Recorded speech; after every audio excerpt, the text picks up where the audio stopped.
I had actually been so conditioned to being abused from a child that all of my relationships prior to that were extremely abusive. Well, right, because when you suffer from generational trauma, right, when you live in a world of abuse, you don't know any better, and you've been conditioned to think that this is normal.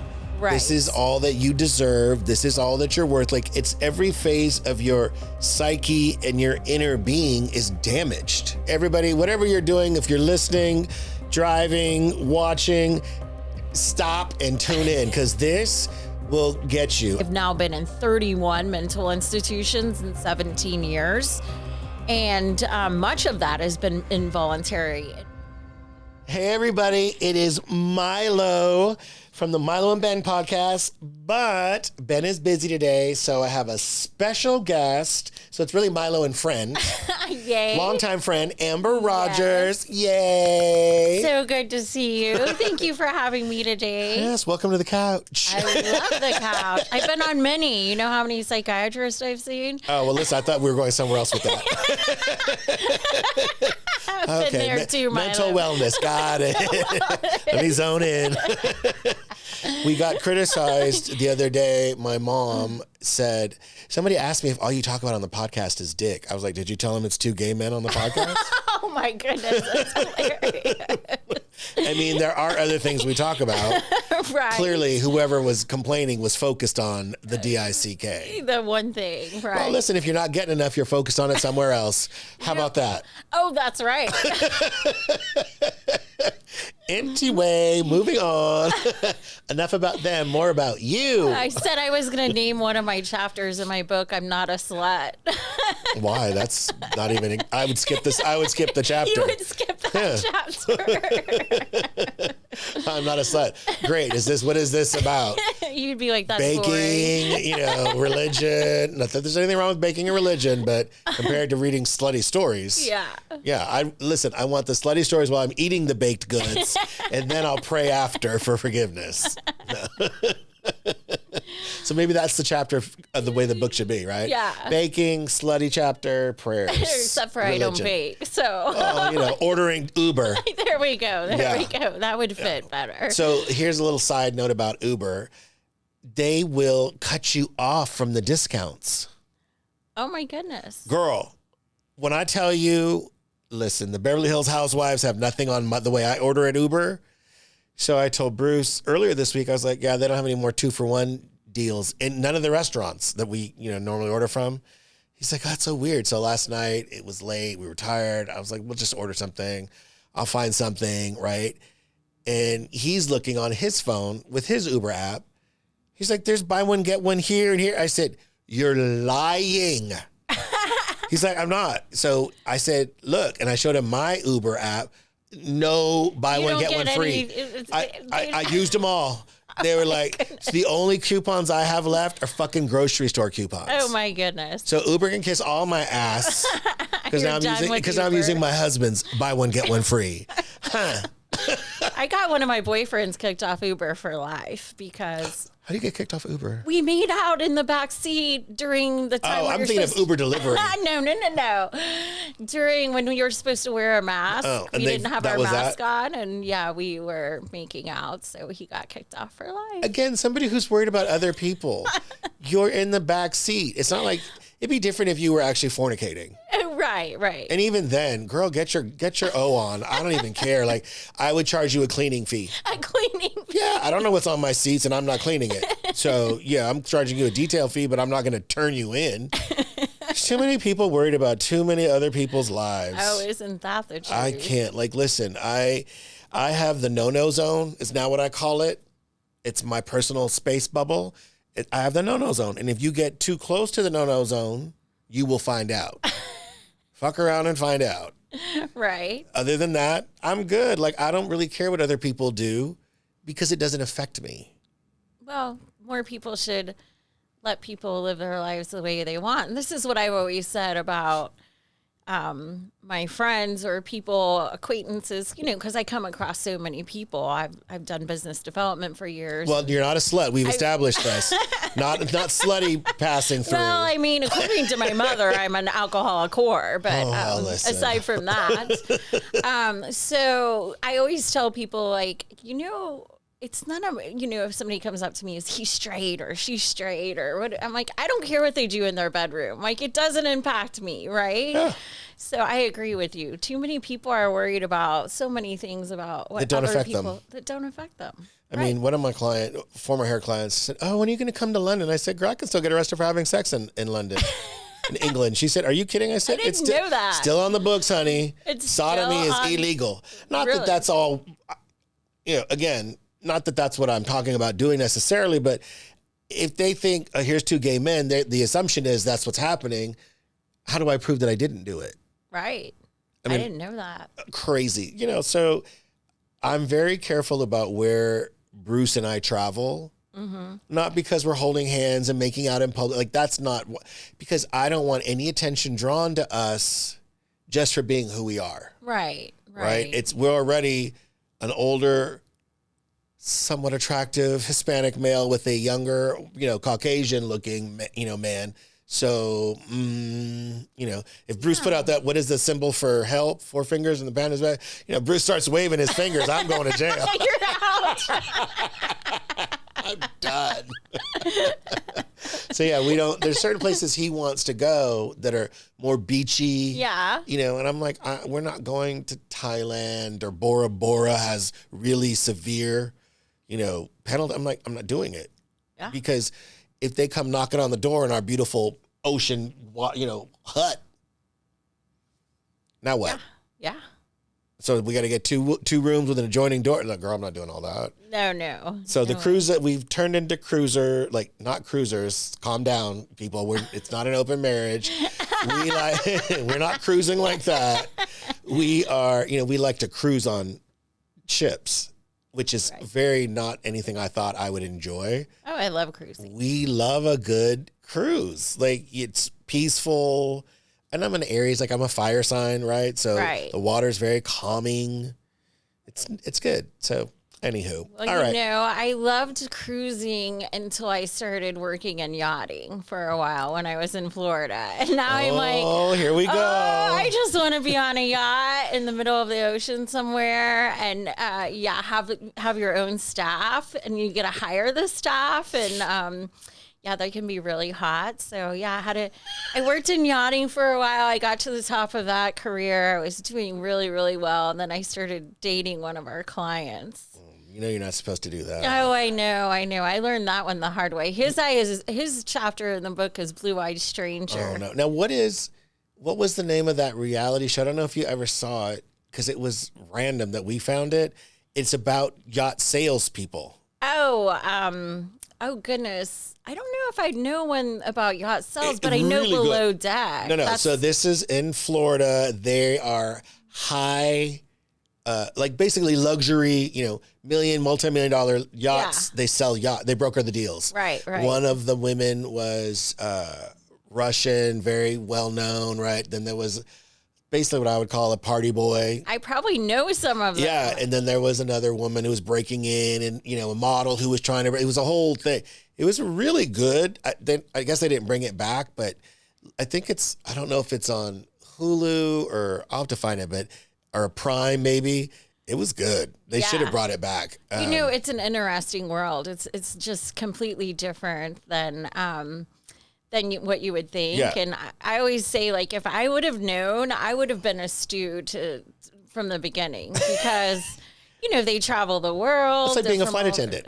Well, it's even better. I mean, you're on a luxury yacht. You're all over the world. I mean, now they work hard. And I think it's a job for your 20s. Right. Single 20s. Traveling the world. Boat romance. Everything paid for. All of that. Yes. So. I mean, I was going to be a flight attendant years and years ago when TWA still existed. But TWA wanted you to pay for your training. Oh, wow. Listen, I may be suffering from self-esteem issues in various parts of my life, but me paying for me to get a job is not one of those areas. Well, okay, so here's what's so funny. Remember the ice storm in Texas in 2021? So I was like, I'm getting out of here. It's going to be freezing. I don't like cold weather. So I book a flight to Fort Lauderdale. I was thinking about going to Hawaii, but I didn't want to wear a mask for 9 hours. Yeah. So I'm the only one that got out of all my friends that were going to go. So I'm in Fort Lauderdale by myself, and I'm 44 and I meet a 28-year-old. And he actually worked in yachting. He was a captain. So I really got kind of exposed to that world because, being from Texas, you don't really. They're on pontoons at Lake Grapevine. Yeah, right. I mean, a 50-foot is a big boat here. That's a tender there. So, he was working on one of the mega yachts, and he's one of the tragedies of my story. Listen, Amber of Troy, with all your tragic men. I'm not a cougar by design. It just kind of happened. Listen, I'm just painted that way. Come on, Jessica Rabbit. It's same with me. Listen, I'm not after a younger man. Right. Well, clearly I'm married now, but I was never after somebody in their 30s. Right. They just think I'm, in my late 30s, early 40s, and that energy, I guess, matches. So yeah. It is what it is at this point. It was fun till it wasn't, right? I mean, the first sort of May, December romance I ever had, his mom, we were having problems, and his mom said, either you want to raise him or you don't. Oh, wow. And I thought, oh, no, that's not happening. Like, no, I'm not daddy. Yeah. It's not, like, there are men that find that very sexy. Call me daddy, call me zaddy. Ooh, I'm your baby boy. No, that's nasty as fuck. Yeah. For me. For you. Right. Not even role playing. Nasty. Yeah. It's just not my, but do you, boo? I might, do your thing. No judgment from me. My glass house has clean windows. What's very interesting about that relationship, I'm like you. I tried to run from it because I was like, oh my God, no way. I could literally almost be your mom, right?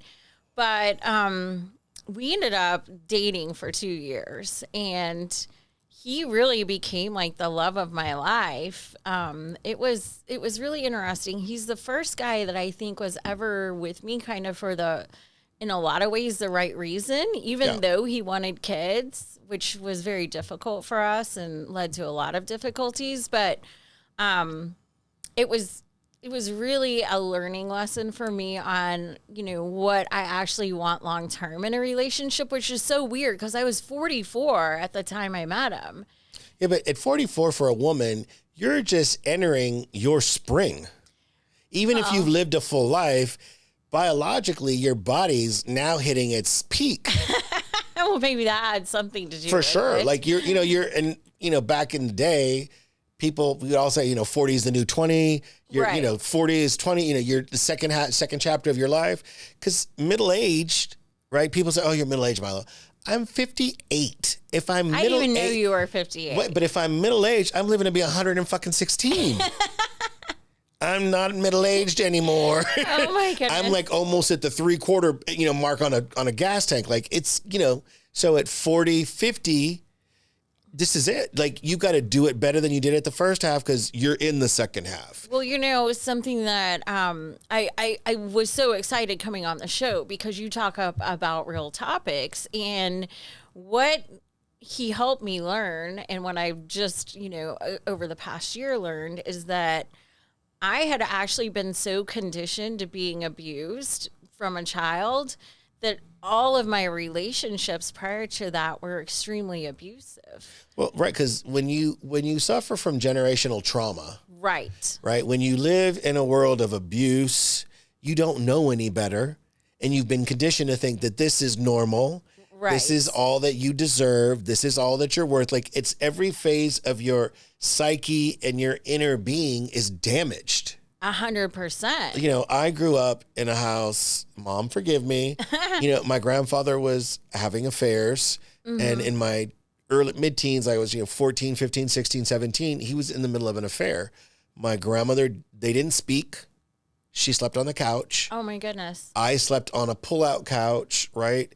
And she cleaned the house and cooked, but So intellectually, I understood it, right? But emotionally, you don't know what the damage is. Right. And later in life, right, at 30, my first marriage, when he was abusive, I didn't think he was abusive. I get that. Because this was normal. Oh, he's not talking to me. I don't really care. Like, this is normal. Right. I grew up with this shit. You want to be mad? Don't talk to me? Okay. You still love me, right? Like, this is normal. Well, and what's so crazy, too, because I grew up in such an abusive home, and I don't care if my mom forgives me, so I'll just be open. And I was just watching something about Britney Spears and about generational abuse, and God bless her. I mean, she's been through a whole lot. She's just now in a facility. She is. And, you know, I know a lot of people want to judge her. Again, going back to like, oh, people want to, you know, they want to make judgments on people. And, you know, obviously I've suffered with some mental health stuff as well, which is directly tied to abuse. For sure. And what was so crazy is how much alike Britney Spears and I actually grew up, because I had an alcoholic, abusive father. But what one of these, I actually was watching a podcast about the generational trauma. After watching Mylo and Ben, the podcast, of course. After watching the Mylo and Ben. And what she said is, you know, you cannot be raised in an environment where one parent's just the abuser, because the other one enables it. For sure. So I was completely exposed like my whole life. And I mean, one of the differences between Brittany and I is I was the oldest child. So I'm actually the one at the door making sure the kids are, you know, out of the house and the cops come and that we're safe. And so, you know, my mom enabled the abuse all those years, which did lead to mental health issues. And so what's really crazy, if you watch or have followed anything on Britney Spears, the state of California basically put her abusers in charge of her life. Absolutely. And that's exactly what's happened in my situation now, looking back. And, you know, I got put into the mental health system 17 years ago. My parents actually had me committed in after my ex-husband convinced him I was crazy. And then the state basically decided after that, well, I went to an attorney, which is really ironic about this whole situation, because at the time, I had a business that was helping, and that's actually how we met. Yeah, Divas. It was helping people through divorce. It was helping people through abusive situations. And here, I had been trained to be silent about abuse. And when I finally broke and really did have a mental breakdown, my ex-husband had threatened to murder a guy I was dating. So this man's untouchable, but he convinces them to put me in a mental hospital. And there I was misdiagnosed. And from there, even with all the attorneys I knew, and you know that's what I did. I mean, I had attorneys. They basically said, look, you're not going to win this case because you've now been diagnosed. And I mean, how ironic, my parents ran up to petition the very people that abused me, which was on record, that they were able to testify against me and help the person who threatened to murder somebody get my kids from me. And what's so crazy about this whole thing, Mylo, and like you're saying, you know, I'm now 49, I didn't realize how much trauma it really created in my life. And the biggest mistake that I made, and part of the reason I'm so thankful you're having me here today, is that I stayed silent. And I thought by being silent, I was being a good co-parent. And you're being a good girl. Yeah. Right? Well, I was taught to stay silent. Because if you're not silent, you're going to get beat. Right? Slapped, beat, abused, something. Or something's taken away or... And as you're older, you become the scapegoat because you're the truth teller. So when I finally started telling the truth about what happened to me, it's like, oh, no, she's crazy. You know, I know we discussed Dr. Phil and that I was on there. But the thing is, women historically, for generations, right? I think I'm not the originator of this, but the Eve complex. Oh. Right? I've never even heard of this.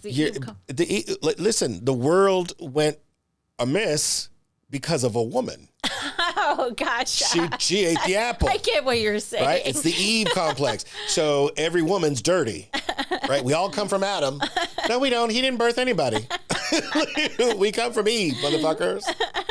And so that's the thing, right? Like, here's the thing, right? Like the way that this whole biblical story is, the narrative is, the serpent slipped in, right? Right. And tempted her. Well, what was Adam doing? Was he staring off into the distance? Was he like, yeah, girl, eat the damn apple.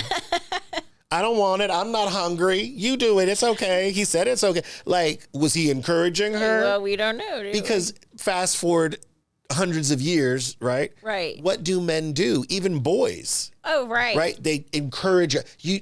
It's going to be okay. Just let me kiss you. Oh. Don't tell anybody. There's nothing wrong with it. Right. This is the story. Yes. Right? Yes. And in general, when a woman is not in a place of power, what can she do?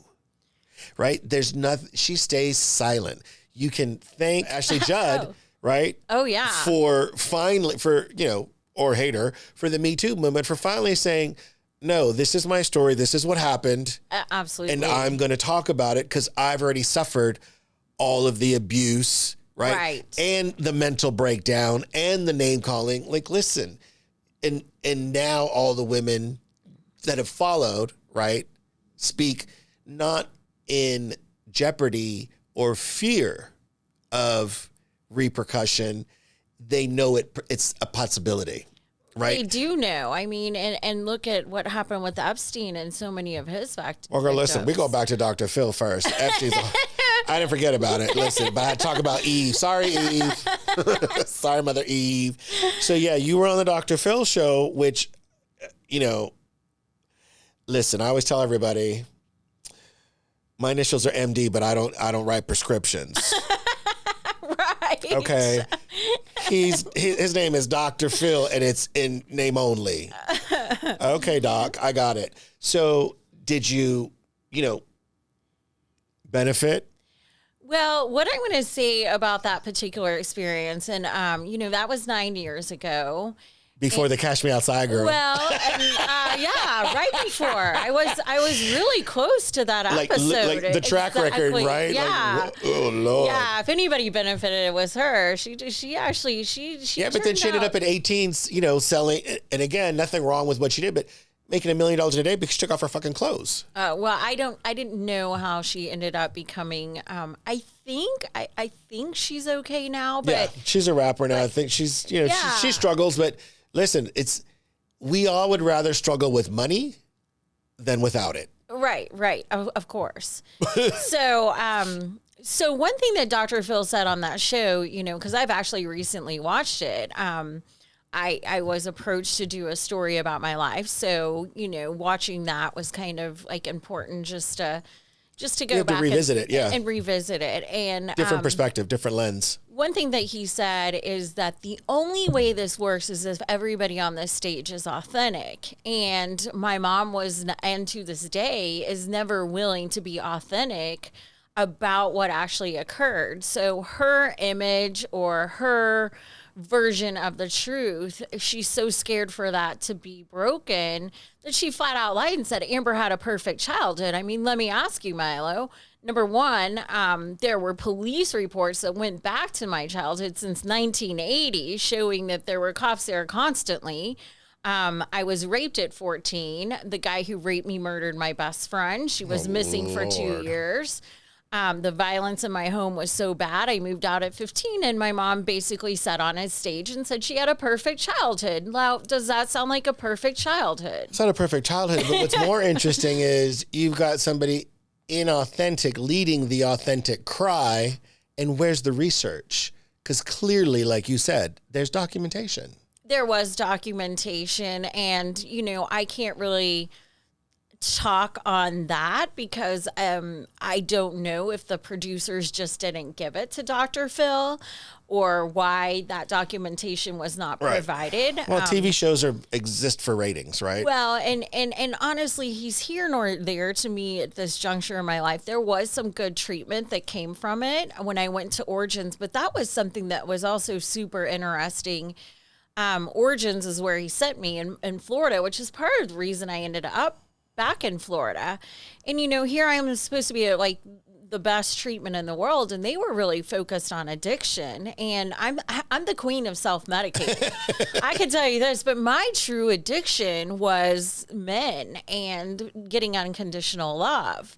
And so I've been to like sex and love addiction, and I'm such a love addict that it's just unbelievable. I have like all the symptoms of a love addict. Like if I took the quiz 9 out of 10, I'm an 11, right? I mean, I'm a legit love addict because I was always searching for that unconditional love that I didn't get from my family. Right. You're recreating a childhood loss. Right. And that's what created the borderline that I now have, and also the complex PTSD, which is very different to deal with. And the counselors there found that. They found the stack trauma, and they said, it's so sad that your parents had so many opportunities to step in, but the addiction counselors treated it so different. And again, I'm not going to lie. Like, I'm the queen of self-medicating. If I'm upset over a guy, I'll self-medicate. I've done it a million times. I'm not justifying it, but it's not my primary addiction. So I just couldn't relate to the actual people. Well, your treatment wasn't fitting what really needed to be treated. Absolutely. Because at this stage, listen, again, MD initials, no medical license, no degree. You really have to treat the child. Of course. If you're not healing the child, then the 30-year-old version of you doesn't heal, right? I went through therapy, and at one point, she's like, look at 7-year-old you. Right. Now, what does 20-year-old you say to 7-year-old you? Oh, yeah. And then what does 30-year-old say to 7-year-old? Right? To say you've skipped. I'm like, why are we going back to 20? We're taking care of the 7-year-old first. And it's interesting because now when I'm sad or triggered, it's not the child anymore. And it's not the young adult. It's the adult. It's the current drama, right? You have to work in reverse and treat that 100%. Stuff. Listen, and then you can potentially, deal with any kind of other addiction. People always say, how did you stop doing meth? I mean, I just stopped. Which is, almost unheard of. Well, I started it, I stopped it. It didn't seem very complicated to me, but that's me, right? That's the way my brain works. Mm-hmm. And I was telling the story yesterday to my mortgage coach. I said, I never thought I'd become an addict because I had a fail-safe way to avoid it. So I thought, right? And I had an 8-ball sitting on a shelf in my armoire. So every day when I got dressed, it was eye level. Wow. So I'm like, oh, I don't need it. I'm good. I don't need it. It's there. And I was still using, but I had the user supply versus the mental, like, I'm not an addict, right? Supply. And then the day that I chose to use it was the day I knew what I was choosing. Wow. Right. And it went down. So I made the choice. I don't blame trauma. I don't discount it. But in that state, I made the choice. Yep. I get it. Right. And I'm sure I must have been cloudy, right? I was probably high going, well, fuck it, I don't need more money. I don't really remember. I just remember really like maybe 2 or 3 days later thinking it was still there. And I was like, oh. Huh. And then you got to get high again because you want to deal with the reality that now you're an addict.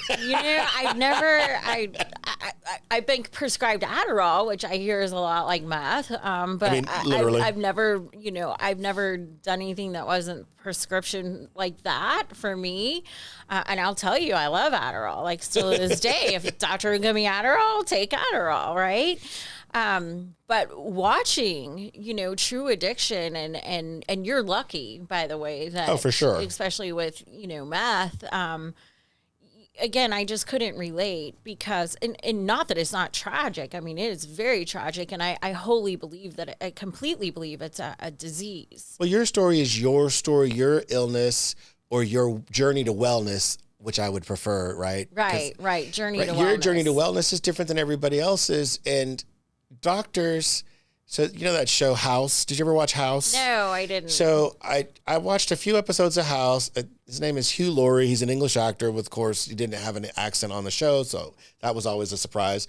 But they would come, patients would come in with some trauma, something going on with their body, and you'd watch him and the interns guess. and guess, and then That's how they do it with mental health. right, and then all of a sudden it's like somebody comes up with, oh, let's try this. Oh, we're right. I stopped watching the show after like 3 episodes. I'm like, I don't ever want to get fucking sick, right? And then same thing with mental wellness. Well, is it your mother? I was like, let's not bring her into this, right? Like, she ain't making these damn choices for me. I am, right? Like, right. And is it this? Are you sad? I mean, I don't know. Am I? Like, oh, for fuck's sake. It's like, Bruce says to me sometimes, you'd be a great therapist. I'm like, no, I wouldn't. I would have that pad up so high, I'd be like, this motherfucker. And I'd be like, are you still talking about that? Okay, let me take notes. I'd be writing down my dinner menu, like, what I want to go shopping for. Not that people's drama and trauma isn't real, but again, if I can't relate to you, I can't help you. Well, one of the reasons I watch your show is because you are honest. Like, hey, sometimes I deal with bad days. And like we all do. Yeah. Had one this week. Well, and one of what's interesting that happened, the town we met in. Yes. It's a very affluent town. If you know, you know. I did hair there for almost 15 years. That's where I met him. I was helping one of his friends through a divorce, and we met there. Last year, when I was offered a story about my life. Yeah, when you told me this story, everybody, whatever you're doing, if you're listening, driving, watching, stop and tune in, because this will get you. I got when she told me this. This is crazy. So I was visiting that town in Texas, very in a metropolitan area. You were not affluent, not in the country, honey. You were in the real city. And I had told for the first time my ex's mom the real reason I divorced him. So for 17 years, I lived with a lie. And again, I was running a company, helping people through divorce. But I told her why, which is because he took money out of our account. Everything was in my name. Of course, shortly after that, they started having me committed into all these hospitals. So I was approached to do a movie because of, the background and the show I had done. And I was also involved in some other stuff.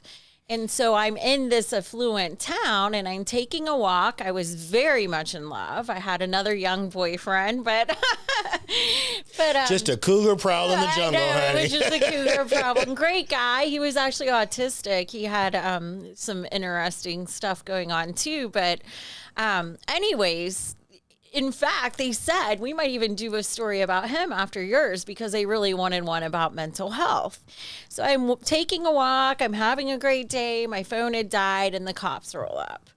And basically, they decided that I was lying. They didn't, pick up the phone to tell one story about, to verify my story. I told them I had friends in Palm Beach and we were working on this movie, and they shoved me in a car and took me to JPS. And because I had been... For those of you who don't know, JPS is the public... mental hospital. Public mental hospital, yes. And I got there and they're like, oh, you're going to be here for 9 hours. And at that point, I really lost my mind because, number one, I've been traumatized. I've now been in 31 mental institutions in 17 years. And much of that has been involuntary. And that's why I can relate so much to kind of what Britney Spears has gone through. And what's crazy is once you have the record... Oh, yeah. You whatever you say... They just discounted it. Right, because, oh, she's been in here 31 times. Right. Okay. Well, and you just took somebody else's word for it. So, well, because your word isn't worth a damn. Right. So what happened, too, was that hospital, because then I got very angry. I'm like, I don't have 9 hours. I don't want to be here for effing 9 hours. I mean, I was throwing a fit. Yeah, now you're crazy. Now I'm crazy. So they put a shot in me and send me to another hospital. What's even more upsetting about this situation, then a crime was committed against me because my car was removed from this affluent town and taken to another town. Now, the doctors in the new hospital that they took me to in the other town basically said, oh, she's clear to go, whatever. I had to break a court order to get out, but I got out. So then I went back to the police department and I said, look, you didn't do a single thing to verify my story. I'm not lying about anything. And by the way, my ex-husband had no right to remove my car. It's called unauthorized use of a motor vehicle. I said, and after all these years of damage of what he's done to me, I want him arrested. And so the police officer said, oh, we're going to give him his options. Well, naturally, I thought that meant that they were going to finally do something about it. All his options to recommit you, probably. Oh, yeah, he had that option. So there were, by the time this was done, there were 6 hospitals involved in a matter of 3 months. And I personally got arrested. So the state finally came in and called me a crisis victim. And, again, I hope people are listening to this because I never in a million years thought that I could end up in a situation like this. Let me pause this. People, if you can't see her, let me describe her to you. She's a white woman. Let me repeat this for you. She is a white woman with blonde hair, petite, 120 pounds wet if she's lucky. What, 5 feet? Yeah, I'm 5'1". 5'1" and 4-inch heels. Yeah. Listen, even crazy, I could grab this bitch with one arm and not be in danger. The fuck? Well, and Mylo, I mean. But my point is, if this can happen to you, right, who looks like she lives in this affluent town, you don't look like you don't belong there, right? Well, you can walk those streets like a resident. So they swoop in on you. They don't see a minority. They don't see a junkie. They don't see somebody dirty or disheveled. They see a blonde-haired white woman and think, oh, here's a crazy bitch. She must gonna lie to us. And what is insane is that I wasn't lying about a thing. I had friends in Palm Beach working on this. You should have gotten 50% of the benefit of the doubt because there's a complaint against you. So let's hear the other side. Right. Because we've all been raised. There's 3 versions of the truth. Yours, his, and the truth. Right. So again, we go back to the Eve complex. You were dirty. Honey, were you holding an apple? One side of the story was heard. One side of the story didn't matter. was believed. One side did. The other side didn't matter. Right. They came in with intent. They did. And this, for you as a white woman, now you understand what minorities. 100%. Right? Like the intent is, it's not the, if you come at me like I'm fucking guilty. Right. I'm not going to be calm. Right. So now your narrative that you've created, I'm playing into it. And this is why African-American mothers, Hispanic mothers tell their children, males especially, when you're driving, if you get pulled over, keep your hands on the wheel. Don't move suddenly. Don't walk the streets with your hoodie up. I was taught that growing up. My father was like, respect officers, and so I've always been that way. And so, again, I've never stolen a dollar. I try not to, I've done some crazy stuff. You don't go to hell for stealing $1, by the way, but glad to know you're not a thief. But I ended up in jail, not once, but twice. And 31 visits to a psychiatric ward. Over 17 years. It's for lack of a better word, well, listen, it is ghastly.